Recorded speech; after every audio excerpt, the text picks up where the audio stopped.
ಮಹಾತ್ಮ ಗಾಂಧೀಜಿಯವರು ಸ್ವಚ್ಛತೆಯೇ ದೇವರು ಅಂತ ಹೇಳಿ ನಮಗೆಲ್ಲ ಮಾರ್ಗದರ್ಶನವನ್ನು ಕೊಟ್ಟಿದ್ದಾರೆ. ರಾಜೀವ್ ಗಾಂಧಿಯವರು ನಿಮ್ಮ ಮನೆ ಮುಂದೆ ಸ್ವಚ್ಛತೆ ಮಾಡಿದರೆ ಬೀದಿ ಸ್ವಚ್ಛವಾಗ್ತದೆ, ಬೀದಿ ಸ್ವಚ್ಛ ಆದರೆ ಊರು ಸ್ವಚ್ಛ ಆಗ್ತದೆ, ಊರು ಸ್ವಚ್ಛ ಆದರೆ ನಾಡು ಸ್ವಚ್ಛ ಆಗ್ತದೆ ಅಂತ ಹೇಳಿ ಅವರು ಕೂಡ ಕೆಲವು ಸಂದರ್ಭದಲ್ಲಿ ನಮಗೆ ಮಾರ್ಗದರ್ಶನ ಕೊಟ್ಟರು. ಬೆಂಗಳೂರಿನ ಸ್ವಚ್ಛತೆ ಮಾಡಬೇಕಾದ್ದು ನಮ್ಮ ಕರ್ತವ್ಯ, ಆದರೆ ನಿಮ್ಮ ಬೆಂಗಳೂರನ್ನ ಕಾಪಾಡಬೇಕಾದ್ದು ನಿಮ್ಮ ಕರ್ತವ್ಯ. ಬೆಂಗಳೂರು ಸರ್ಕಾರ, ಬೆಂಗಳೂರಿನ ಆಸ್ತಿ ನಮ್ದಲ್ಲ, ಬೆಂಗಳೂರಿನ ಆಸ್ತಿ ಸರ್ಕಾರದಲ್ಲ, ಬೆಂಗಳೂರಿನ ಆಸ್ತಿ ನಿಮ್ಮ ಆಸ್ತಿ. ನಿಮ್ಮ ಆಸ್ತಿಯನ್ನ ಕಾಪಾಡಬೇಕು ಅಂತ ಹೇಳಿ ಈ ಒಂದು ದೊಡ್ಡ ಅಭಿಯಾನವನ್ನ ಹಮ್ಮಿಕೊಂಡಿದ್ದೇವೆ. ನಾನು ಪ್ರಾರಂಭದಲ್ಲಿ ಎಲ್ಲ ವೆಹಿಕಲ್ಸ್ ಅವರು ಯಾರು ತೆಗೆದುಕೊಂಡು ಡಂಪ್ ಮಾಡಿದ್ರು, ಅವರೆಲ್ಲರೂ ಕೂಡ ಪೊಲೀಸ್ ಅವ್ರಿಗೆ ಹೇಳಿ ಎಲ್ಲರೂ ಕೂಡ ನೋಟಿಸ್ ಕೂಡ ಇಶ್ಯೂ ಮಾಡಿಸಿದೆ, ಕ್ಯಾಮ್ರಾಗಳಿಟ್ಟು ಎಲ್ಲ ಮಾಡಿದ್ರು. ಒಂದು 15 ದಿನ ಕಂಟ್ರೋಲ್ ಇತ್ತು. ಅದಾದ ಮೇಲೆ ತಿರ್ಗಾ ಯಥಾಸ್ಥಿತಿ ಮಾಡ್ಕೊಂಡು ಬಂದಿದ್ದಾರೆ. ಈಗೂ ಕೂಡ ನಾನು ಪೊಲೀಸ್ ಅವ್ರಿಗೆ ಹೇಳ್ತಾ ಇದ್ದೇನೆ, ಯಾರು ಆ ರೀತಿ ಕಟ್ಟಡವನ್ನ ಪರ್ಮಿಷನ್ ಇದನ್ನ ತ್ಯಾಜ್ಯವನ್ನ ಪರ್ಮಿಷನ್ ಇಲ್ಲದೆ ನಿಮ್ಮ ಜಾಗದಲ್ಲಿ ನೀವೇನ್ ಗುರ್ತು ಮಾಡಿದ್ದೀರಿ ಆ ಜಾಗದಲ್ಲಿ ಹಾಕ್ಲಿಲ್ಲ ಅಂದ್ರೆ ಆ ವಾಹನಗಳನ್ನ ಸೀಸ್ ಮಾಡುವಂತ ಕೆಲಸ ಮಾಡಬೇಕು ಅಂತ ಹೇಳಿ ಕಟ್ಟಪ್ಪಣೆಯನ್ನ ಅವ್ರಿಗೆ ಕೊಡ್ಲಿಕ್ಕೆ ನಾನು ಇಚ್ಛೆ ಪಡ್ತೇನೆ. ಯಾಕೆಂದ್ರೆ ಅವರೇ ಎತ್ಕೊಂಡೋಗಿ ಹಾಕೋರೆಲ್ಲ. ಸೊ ಅದು ಬಹಳ ಜಾಗೃತಿಯಿಂದ ಇರಬೇಕು. ಇದು ನಾವು ನಾಗರಿಕರಿಗೆ ಸಿವಿಲ್ ಸೆನ್ಸ್ ನಾವು ತರಬೇಕು. ಜನರ ನಾಗರಿಕರನ್ನೇ ಇದು ಉಳಿಸ್ಕೊಳ್ಬೇಕು. ಈಗ ತಾನೇ ಕೃಷ್ಣ ಬೈರೇಗೌಡರು ಹೇಳಿದ್ರು, ನಾನು ಅದಕ್ಕಾಲೆ ಒಂದು ಮಾರ್ಗದರ್ಶನವನ್ನು ಈಗಾಗಲೇ ಕೊಟ್ಟಿದ್ದೇನೆ.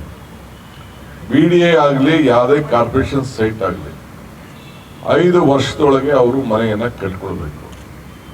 5 ವರ್ಷದಲ್ಲಿ ಮನೆ ಕಟ್ಟಲಿಲ್ಲ, ಒಂದು ಸ್ವಚ್ಛತೆಯನ್ನ ಅವತ್ತಿಂದಲೇ ಅವ್ರು ಕಾಪಾಡಬೇಕು. ಒಂದು ಮನೆಯನ್ನ ಕಟ್ಟಲಿಲ್ಲ ಅಂದ್ರೆ ಅದಕ್ಕೆ ಡಬಲ್ ಟ್ಯಾಕ್ಸ್ ಸಿಸ್ಟಮು, ಇಲ್ಲ ಅಂದ್ರೆ ವಾಪಸ್ ಸೈಟ್ ಅನ್ನ ಪಡ್ಕೊಳ್ಳುವಂತ ವ್ಯವಸ್ಥೆಯನ್ನ ಮಾಡಬೇಕಾಗ್ತದೆ.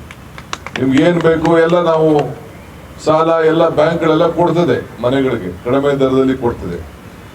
ನೀವು ಚಿಕ್ಕ ಮನೆ ಯಾರು ಕಟ್ಕೊಳ್ಳಿ, ಆಮೇಲೆ ಬೇಕಾದ್ರೆ ಹೊಡೆದಾಕ್ಬಿಟ್ಟು ದೊಡ್ಡ ಮನೆ ಕಟ್ಕೊಳ್ಳುತ್ತೆ. ಆದ್ರೆ ಮನೆನೇ ಕಟ್ತೆ ಖಾಲಿ ಇಟ್ಕೊಂಡು ಬರೀ ಇನ್ವೆಸ್ಟ್ಮೆಂಟ್ ಅಂತ ನೀವು ಇಟ್ಕೊಂಡು ಕೂತ್ಕೊಂಡ್ರೆ ಅದು ನಾವು ಸರ್ಕಾರದವರು ಅಲ್ಲಾಗುವಂತ ಎಲ್ಲ ಅನಾಹುತಗಳಿಗೆ ಸ್ವಚ್ಛತೆಗೆ ನಾವು ಜವಾಬ್ದಾರಿ ಆಗಲಿಕ್ಕೆ ಸಾಧ್ಯ ಇಲ್ಲ. ನಿಮ್ಮ ಆಸ್ತಿ ನೀವು ರಕ್ಷಣೆ ಮಾಡ್ಕೊಳ್ಬೇಕು, ರಾಜ್ಯದ ಆಸ್ತಿ ನಾವು ಕಾಪಾಡಬೇಕು. ಇನ್ನೊಂದು ದೊಡ್ಡ ಆಲೋಚನೆ ನನ್ನ ಮುಂದೆ ಇದೆ.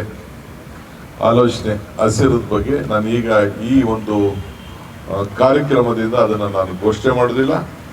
100 ದಿನದ ಘೋಷಣೆ ಸಂದರ್ಭದಲ್ಲಿ ನಾನು ಒಂದು ಐತಿಹಾಸಿಕವಾದಂಥ ಹಸಿರದ ಬಗ್ಗೆ ನಾನು ಘೋಷಣೆ ಮಾಡೋನಿದ್ದೇನೆ. ಈಗಾಗಲೇ ಬೆಂಗಳೂರು ಸ್ವಚ್ಛತೆ ಬಗ್ಗೆ ಪರ ವಿರೋಧ ಟೀಕೆ ಟಿಪ್ಪಣಿಗಳೆಲ್ಲ ಕೂಡ ಬರ್ತಾ ಇದೆ. ಟೀಕೆಗಳೆಲ್ಲ ಬರ್ತವೆ, ಆದರೆ ನಮ್ಮ ಕೆಲಸಗಳು ಉಳಿತದೆ. ಸೊ ಅದರಿಂದ ಕೆಲಸಗಳು ಮಾಡಿದಾಗ ಆ ಟೀಕೆಗಳೆಲ್ಲ ಸತ್ತೋಗ್ತದೆ. ಅದರಿಂದ ಧೈರ್ಯವಾಗಿ ನಮ್ಮ ಅಧಿಕಾರಿಗಳ ಮೇಲೆ ಏನು ಕೆಲವರು ಪ್ರಯೋಗ ಮಾಡಿದ್ರು, ಏನು ಶಿವಾಜಿನಗರದಲ್ಲಿ ಹಲ್ಲೆ ಮಾಡಿದ್ರು, ಅದು ಯಾರು ಅಧಿಕಾರಿಗಳು ಮಾಡಿದ ಮೇಲೆ ಅವ್ರ ಮೇಲೆ ಮಾಡಿದೀರಿ ಅಂತ ತಿಳ್ಕೊಂಡಿದ್ರೆ ಅದು ಭ್ರಮೆ. ಇದು ಸರ್ಕಾರದ ಮೇಲೆ ಮಾಡಿದಿರಿ, ಶಾಸಕರ ಮೇಲೆ ಮಾಡಿದಿರಿ, ಮಂತ್ರಿಗಳೇ ಮೇಲೆ ಮಾಡಿದಿರಿ ಅಂತೇಳಿ ಭಾವನೆ ಮಾಡ್ಕೋಬೇಕು. ಈ ಗೂಂಡಾಗಿರಿ ಇವಕ್ಕೆಲ್ಲ ಕೂಡ ನಾವು ಎದುರಲಿಕ್ಕೆ ಸಾಧ್ಯ ಇಲ್ಲ. ಈ ತೀರ್ಮಾನವನ್ನು ನಾವು ಮಾಡಿರೋದು ಎಲ್ಲ ಸರ್ವ ಪಕ್ಷದ ಎಲ್ಲ ಶಾಸಕರನ್ನ ವಿಶ್ವಾಸಕ್ಕೆ ತೆಗೆದುಕೊಂಡೇ ಈ ಬೆಂಗಳೂರನ್ನ ಫುಟ್ಪಾತ್ ಅನ್ನ ತೆಗಿಬೇಕು ಅಂತ ಹೇಳಿ ತೀರ್ಮಾನವನ್ನು ಮಾಡಿದ್ದೇವೆ. ನಿಮಗೂ ಕೆಲವು ಜಾಗಗಳನ್ನ ನಿಗದಿ ಮಾಡಿ ನಿಮಗೂ ಜಾಗಗಳನ್ನ ಕೊಡ್ತೇವೆ. ಬೀದಿ ವ್ಯಾಪಾರದವ್ರು ಇರಬೇಕು, ನಾನು ಇಲ್ಲ ಅಂತ ಹೇಳೋದಿಲ್ಲ. ಆದರೆ ಹಂಗಂತ ಹೇಳಿ ಪಾದಚಾರಿಗಳಿಗೆ ವೆಹಿಕಲ್ಗಳಿಗೆ ಮಾಡಲಿಕ್ಕೆ ಮೂವ್ಮೆಂಟ್ ಮಾಡಲಿಕ್ಕೆ ತೊಂದರೆ ಆಗೋ ರೀತಿಯಲ್ಲಿ ಮಾಡಲಿಕ್ಕೆ ಸಾಧ್ಯ ಇಲ್ಲ. ಇವತ್ತು ಕೃಷ್ಣ ಬೈರೇಗೌಡರ ನೇತೃತ್ವದಲ್ಲಿ ನಮ್ಮ ಶೋಭಕ್ನವರ ಉಪಸ್ಥಿತಿಯಲ್ಲಿ ಈ ಕಾರ್ಯಕ್ರಮ ಏನು ನಡೀತಾ ಇದೆ, ಇದು ಬೆಂಗಳೂರಲ್ಲ ಇಡೀ ರಾಜ್ಯಕ್ಕೆ ಇದೊಂದು ಮಾದರಿಯಾಗಿ ಎಲ್ಲ ಶಾಸಕರು ಕೂಡ ಅವರ ಕ್ಷೇತ್ರದಲ್ಲಿ ತೆಗೆದುಕೊಳ್ಬೇಕು ಅಂತ ಹೇಳಿ ನಾನು ನಮ್ರತೆಯಿಂದ ನಾನು ಮನವಿ ಮಾಡಲಿಕ್ಕೆ ನಾನು ಪ್ರಯತ್ನವನ್ನು ನಾನು ಮಾಡ್ತೇನೆ. ಇದು ನಿಮ್ಮ ಬೆಂಗಳೂರು, ನಿಮ್ಮ ಮನೆ, ಇಡೀ ದೇಶ ನಿಮ್ಮನ್ನು ಗಮನಿಸ್ತಾ ಇದೆ.